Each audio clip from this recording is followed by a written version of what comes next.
Hello, everyone. You are welcome once again to Live and Thrive. And I'm here again with Tony.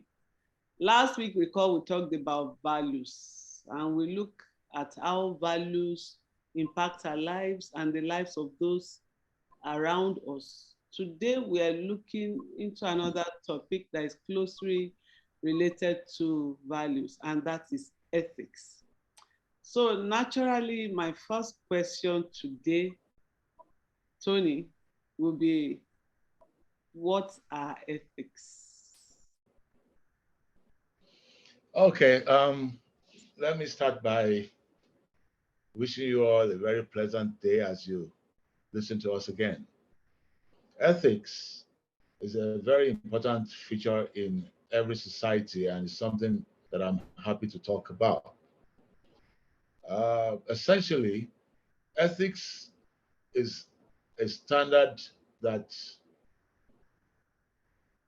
is used to measure right from wrong, also to guide people in the way to do things as it concerns their rights, their obligations, sense of fairness, and other values as they relate with one another in society.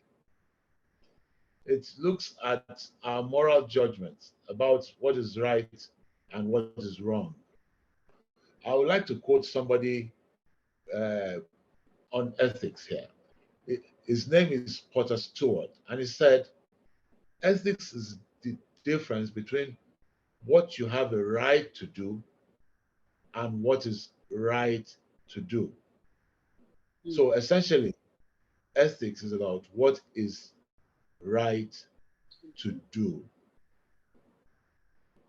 So that wraps up what ethics is all about. Hmm. That sounds like what is morally good. Is that what it is? Well, What is ethics is morally? very closely related with morality. Yeah. What But is? see, there are distinctions between morality and ethical behavior. Morality has more to do with a sense of right and wrong, but ethics encompasses that and a lot of other areas, like I mentioned, which include things like rights of other people.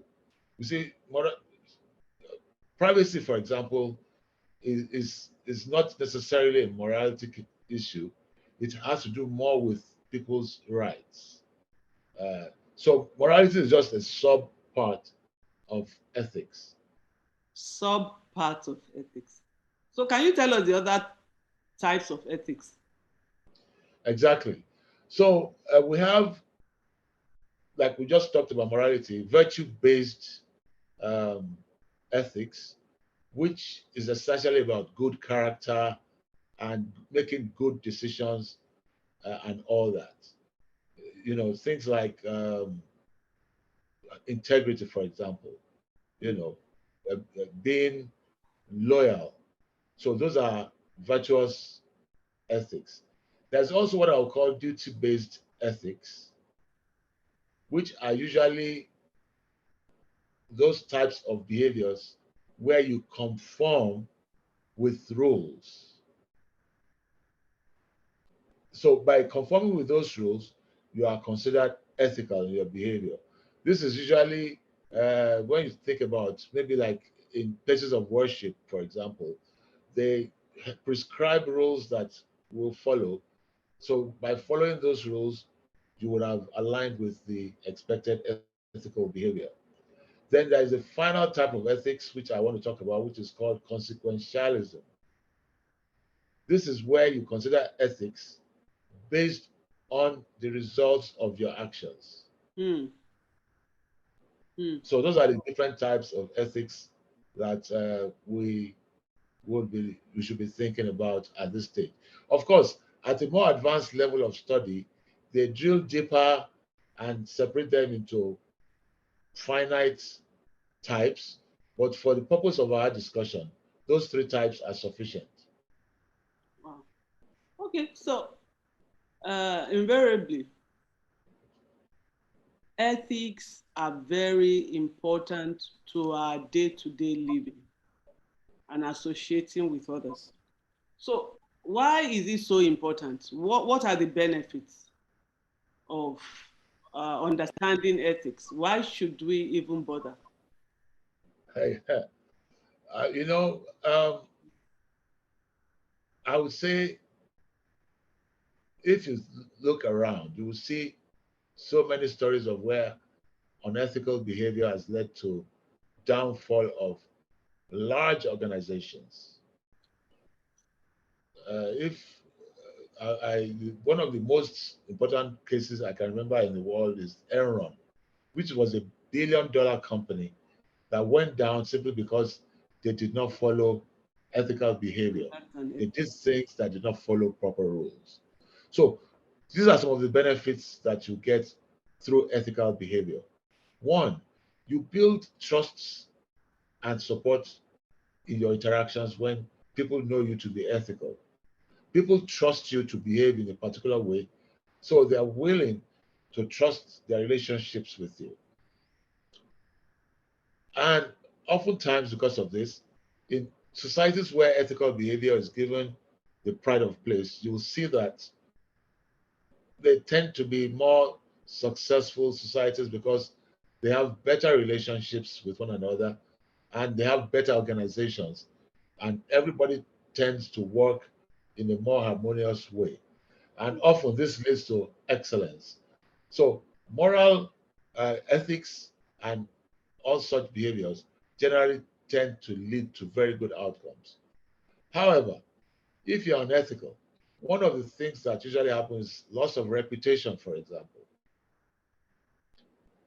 Imagine a bank that is known to make spurious charges on their customers. As soon as they discover this, you see that they will all simply take their accounts to other banks. So, so I mean, when you lose your reputation, you lose business, you lose friends. So it's definitely something you want to think about. And certainly, when you lose your reputation or credibility and you have breakdown in your relationships, you are likely to be less successful. So I strongly recommend ethical behavior as a way of life. Mm. So thank you for asking that particular question. Wow. So if it's so important, sincerely, I'm interested. I'd like to be more ethical in my businesses and all that. Like I run a bakery and I've seen this come up, in meetings in our organization. And I'd like to know tonight, today, how do I become more ethical in my business dealings? Well, essentially, becoming more ethical is first understanding what ethical behavior is. So I enjoin you to research into ethical behavior. You don't just trust your own personal judgment because they might be biased based on your own experiences. Like we talked about values the last time, your values are usually set by most of your experiences in life. So you cannot become ethical by just simply wishing to be a nicer person. You need to take time to find out what it takes to be more ethical. So after you've done that, you now again check yourself to understand why you do the kind of things you do and try to see if they align with those ethical principles that you have found out. Then, when you do that, you can now start to try to apply those principles. When you do that, the more you try, the better you will be at becoming more ethical. And usually, one of the simplest tests you can use to determine whether what you're about to do is ethical is what they call the golden rule. The golden rule is about how do you want to be treated. Mm. That is the way you treat others. So if you remember that golden rule, it serves as a very good guide to ethical principles. I will also try and give you a few examples of scenarios where ethics can come into play. Let us consider that your child is about to apply for admission into the university, and there's a very great university that everybody wants their children to go to, and that's the one you want your child to go to. Child sits for the exam, does not pass, but you happen to know the admissions manager, and you approach him and offer him money to admit your child.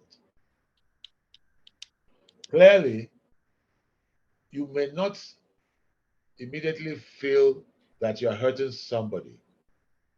But what if the university already had, like, say, a fixed number of places they want to give admissions to? And because of your action, one student that actually passed the exam was removed and replaced by your child. Would you would you not feel bad if you were the I mean, if you had been in the place of that other student that passed but that was not admitted? So, simply put, by just doing such a mental check, you will see that it's unethical for you to pay for your child's admission because you might be depriving others who are actually entitled to that admission. There's so many examples I could think about. One of them, again, is like a jump in the queue, for example. People have arrived for service before you, but because you do not have proper regard for them, you wish to be served before those people. So those are the quick examples I can think of. Once you apply that golden rule, imagine you were on that queue and somebody comes and tries to get served before you.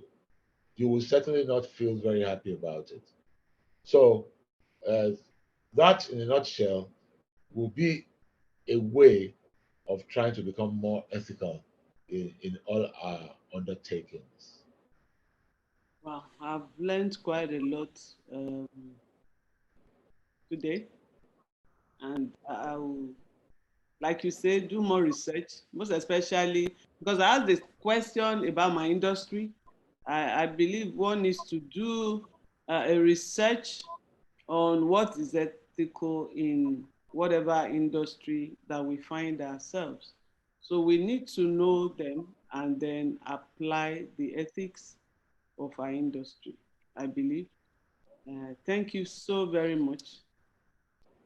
Until next week, unless you have things to say to the audience.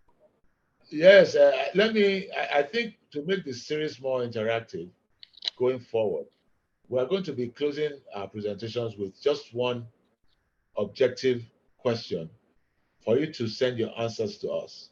So today's question is this: at what point should we try to be ethical? So the answers are: one, is it at the point where we are trying to find our purpose or determine our vision in life? Or is it at the planning stage? Is it at the point where we are executing those plans? Or is it at the point when we set goals? So those are the four alternatives. I want you to send your answers in. Thank you so much for participating in advance. Thank you so much. I, yeah, I will send my answer in as soon as I get off this call. Thank you so much.